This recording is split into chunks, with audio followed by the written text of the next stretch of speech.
Alright, hey guys, Fitz back here for another game here, and spawning here in the bottom left for game number 2 of this epic series of the finals of Clan League.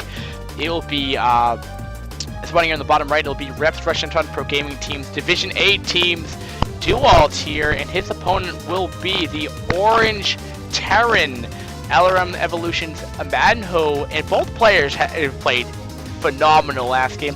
Now, Dewalt took maybe a base that he didn't really need to take, but ultimately he did win.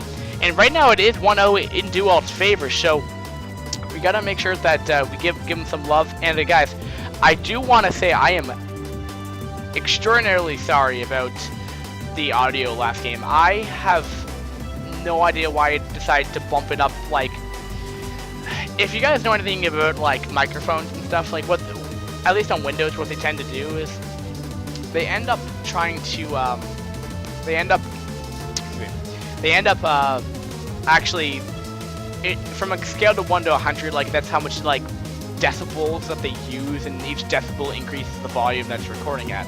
So pretty much what it means is when you're bumping up to 100, it means like it's like breaking the microphone, and for whatever reason decided to do that. You also sometimes use it in cases where you're like talking in the other room from a webcam. It can also work, so that's why you have such high decibels for certain scenarios, but you don't always need that. But anyway, if you guys didn't notice, I did start like 36 minutes in because I realized that my audio was really off, so thankfully I did catch it. And anyway, so this probe's actually be really annoying about Dewalt. He may get this, SCD, no he won't, but it doesn't appear like he will, but that's just really, really annoying. He also did delay mining time as well, which is absolutely fantastic. And it doesn't even appear that Dewalt even missed like any timing from his cyber core or pretty much anything else. So that's actually phenomenal. Now, MADiNHO will get a nice read on this as well, which be like, oh, it's just pretty standard play here. Just cross positions on Fighting Spirit. So we may be in for another macro game, but that's not to say you can't see all ins on the snap either. Oh man, we're getting the good music now, man. This is the kind of the battle music we need to have happen in StarCraft. This is like montage video-esque, except it's forecast. And again, I heavily, recommend checking out Pokey. What's it called? Pokey Remix Studio.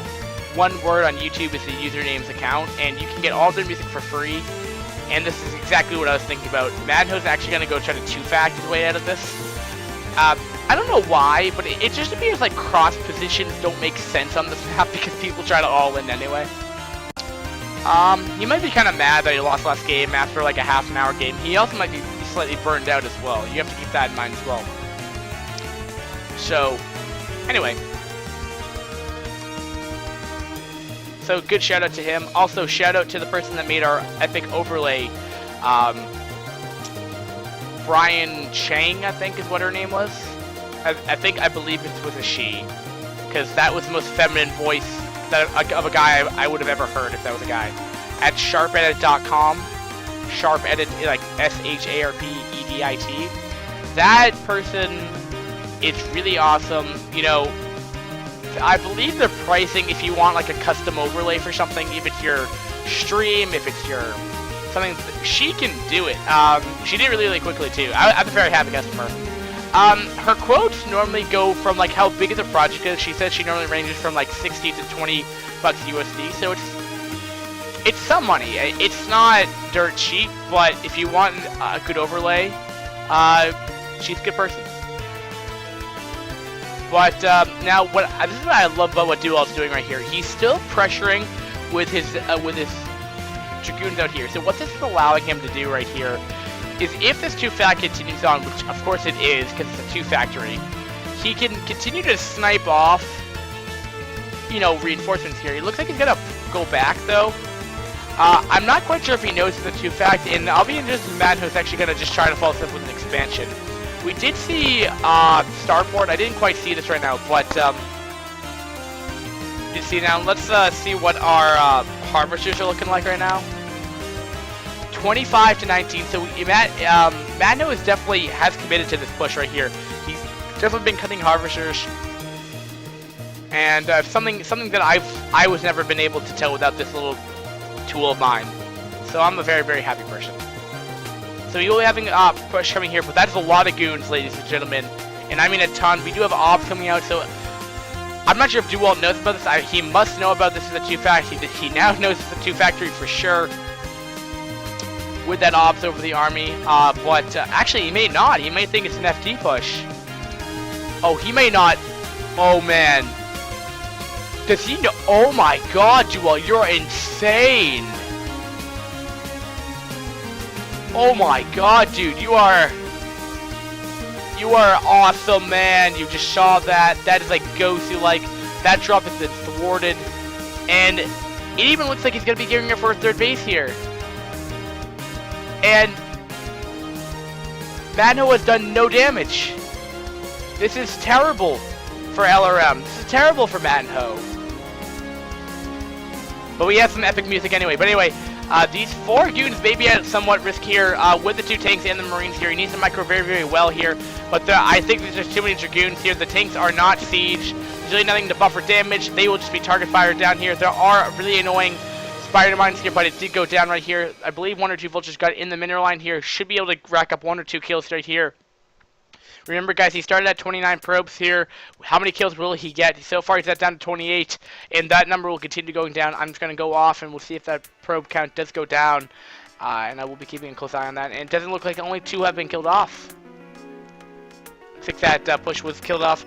So, not really cost-effective vultures, but again, if those probes are not built within the 15 or 30-second grace period, those will be cost-effective vultures by themselves. So, fantastic stuff by that. Oh man. Alright, so I can't imagine. I can't really imagine. I mean, with that 3rd base potentially going down, which is not. Oh my! He's actually gonna try to macro out of this. Oh no, dude! What are you doing, Dewalt? What are you doing? Oh. I didn't quite see this one up on the high ground. Okay. Yeah, you just gotta go for it. That tank might be too far back. Yeah, Dewalt, whoa, Dewalt, what are you trying to do, man? Wow, that was great for MADiNHO. This may have just evened out. That was not great for Dewalt by any means. Even Vulture's running in the natural expansion here. Now let's look at the Harvesters, 29 to 19. So it looks like he's gotten maybe 1 or 2 probe kills again. That has been a pretty consistent number, and it looks like that or Dewalt's been cutting pro production too. Yeah, Dewalt's been slipping a little bit here. All right, so it looks like it looks like he just wants to break down the Terran, and I'm honestly a little surprised by this, but it might just be more of a like a mental thing going on here, because he may just want to end this game now instead of like continue playing. I mean, I don't like if you want. I like in a tournament match, like there's anxiety, man. There's something on the play right there. And if you can end the game faster, it's better to do that. Where a macro game where you might slip up a little bit more. I mean, this, if you slip up even more, it's going to be a lot harsher. But if you can end it quicker, who knows? Maybe that. But continue talking about this real quick. I think what Dewalt's thinking right now is like, well, if he gets up to a 3rd base, it can't really break him down to like at least 16, maybe 17 minutes in the game when they push out. You know, that's probably around the timing when they're 200, maybe if they push out earlier, but still, it's going to be a little while longer before Terran's even going to do that. And probably longer, because, I mean, Terran's really starting to get up that natural, like, now. Like, and looking at the Harvester count, again, like, it's prevalent that it's 24 to 40. So, I mean, Terran's still significantly behind in economy, and this expansion really hasn't paid off for itself at all yet. It's not going to for quite some time. Alright, so he's going to throw a DT in there. Oh, what are you doing, man? Oh, he let the thing go up. Oh, he got into target fire. Yeah, this DT is actually not going to do anything. Oh, are you kidding me? That was insane by Dewalt. Well, he actually dragged. That was cost-effective DT in its own right, but that was amazing. Goes to micro from Dewalt right there. Like I was saying, I think Dewalt may just want to end it, but I don't think he has the ability to. I mean, after that first engagement right now, that expansion really wasn't doing too much, and yeah, and he hasn't really lost too much. Alright, 2 vultures are back in the main base here.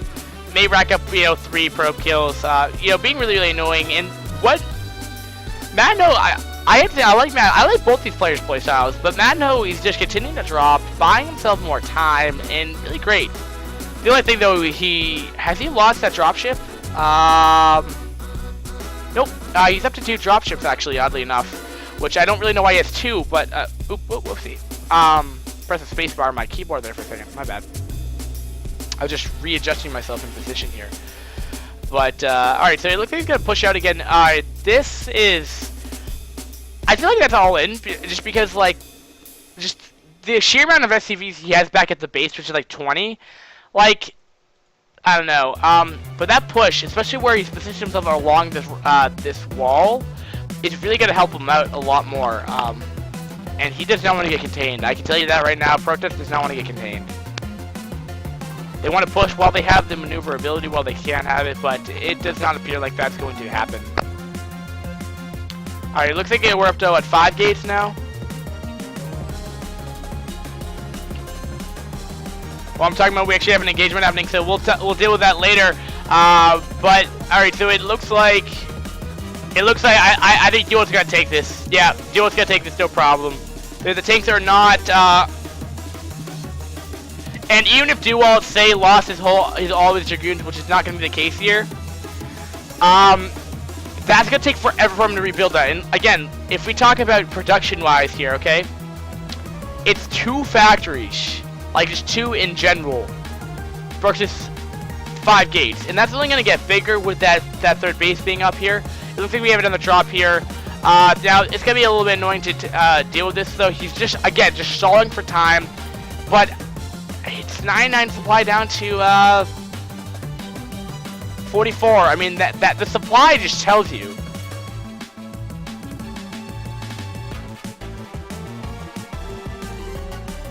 But yeah, this should go down. Yes, it will. And goodbye, tank.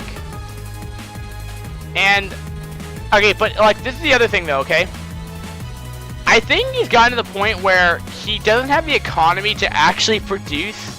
I said he's getting a 3rd factory. Okay, I was gonna say, but what's been happening right now is that he's been dropping so much that he doesn't actually have an army. Like literally, like the components of all these drops and like that small task force he sent over to Dewalt's base, you know, now has really shown not that great, because now what he has right now is that he really have much of an army. And there are no cannons to deal with this, so this actually push will be pretty devastating. If the tank can siege up and do their splash damage. Gotten 1 kill. Can he get another shot off? So he's gotten 3 probe kills from that 1 tank. So probably around 5 tank kills from that overall drop here. But I don't think Dewalt cares. He's just going to go for it. There isn't really a great positioning here. If he had like tanks in the back, maybe we might have a rethink. Oh, he's actually double attacking right here. But like I'm talking about, he doesn't care. There's no army back at this base. Who's gonna be a better base trading? Dewalt, of course. And like I was saying, I don't think we're gonna have a reiteration of what happened in the beginning part of the game, because it's just A, there isn't enough tanks for that to happen, and B, there's too much Protoss, and C, the tanks are not positioned any kind of way. GG by MADiNHO. Great series in general, guys. I really give you like top line play right there. MADiNHO, you kind of, again, I dig your play style, man. That's how I play, actually. Like, that's probably the best way I just continue to drop, even though I have no army. Now, you can see why I lose all the time. This is why I'm D-. But MADiNHO actually did it in such a way that it was really, really awesome. And if I can just get down to Alt-Tab out and click on Scene 2. Great game. But what that pretty much means is now Reps is up 2-0. So LRM cannot afford to lose another series. Now, of course, they don't know this. So quick recap, if you guys are just tuning in a clan league, or I highly doubt you probably know all this, but for any noobs, maybe 3 years down the road that you just like checking out Brood War VODs and you find my channel that has like maybe like 1,000 videos by the time I'm done actually casting up for ICAP. But anyway, getting to the point here. The format for this is what they're doing, it's 5 series in the match. Okay, the match is LRM versus Reps. That's the team. That's the match. There's 5 series. They're best of 3s. Now, they don't play these like consecutively. It's not like a LAN turn. It's not like a LAN where everyone's there. They do it over a course of a week or a day or whatever. But they're not all active. They're not all spectating in the game. They're not all in the same lobby. Okay, it's not like if the first 3 matches went to Reps. They don't know that. Okay, they don't know that. They continue to play. So every series is like, it depends on that series. Now, for our casting purposes, it sometimes ends up being a little annoying because it tends to be, actually, maybe it might be a 3-1 or 3-2, but it ends up being that I randomly select the matches that we get. I just download them in order, and then I just do that. And then it turns out that we get a quick 3-0, and then it just kind of spoils it. I still cast games, but I just want to point that out there. So it does depend on LRM, but every matchup is like this. So that mindset is put onto every player, which I guess kind of makes it, in that own right, like, better for the players, or more stressful, and the players may make them a little bit better, worse, whatever. I'm not a psychologist, but I just want to point that out there. Great game by both players. Again, I pretty much summed up everything in the cast. There really wasn't much else to talk about. Again, I hope my audio level is a bit better. I have seen that this red bar on XSplit's been going up pretty high.